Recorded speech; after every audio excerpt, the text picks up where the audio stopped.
CST, un nouveau chapitre de l'histoire du Danemark qui s'ouvre. Le 14 janvier prochain, la reine Marguerite II abdiquera et cédera sa place à son fils aîné, le prince Frédéric. Un héritier au passé au parfum de scandale. Dans les années 90, le futur roi avait été arrêté par la police aux abords du palais. Les Danois se souviendront longtemps du dernier jour de l'année 2023. Lors de ses traditionnels vœux adressés au peuple, la reine Marguerite II leur a fait part de son intention d'abdiquer dans les jours à venir.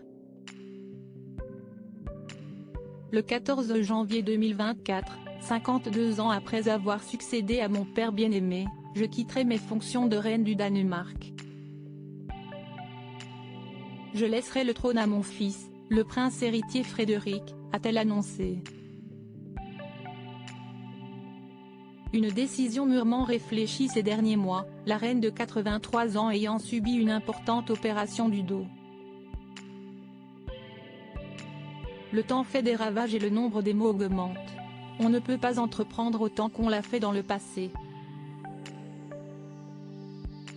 En février de cette année, j'ai subi une importante opération au dos. Tout s'est bien passé, grâce au personnel de santé compétent qui s'est occupé de moi, a-t-elle déclaré avant d'ajouter, inévitablement, l'opération a donné lieu à des réflexions sur l'avenir, le moment serait-il venu de transmettre la responsabilité à la génération suivante? J'ai décidé que c'était le bon moment.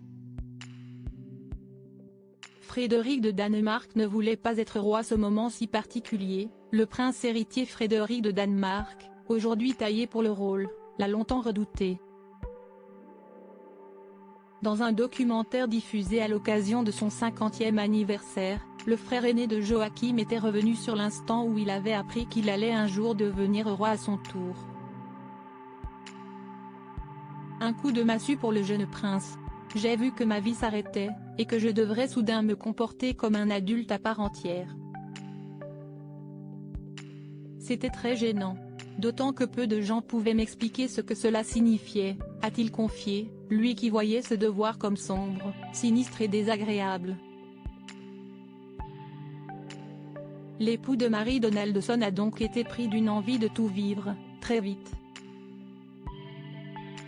Le jour où Frédéric de Danemark a dérapé, le jeune prince, qui n'avait plus aucune limite, a enchaîné les conquêtes amoureuses et les scandales.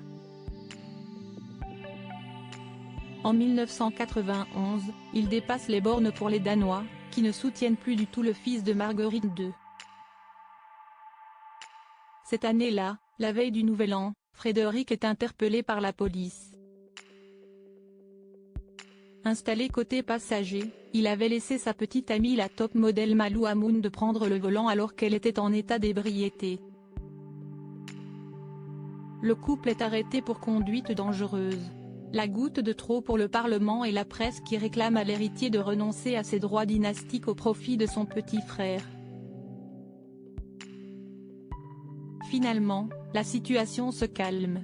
Celui qui est surnommé le prince Turbo pour son goût prononcé pour la vitesse est envoyé étudier à Harvard et se concentre sur son amour du sport.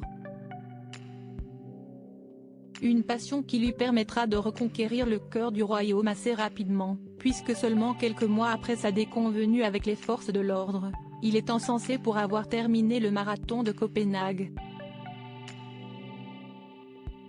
CST d'ailleurs le sport qui va en quelque sorte le guider vers l'amour de sa vie.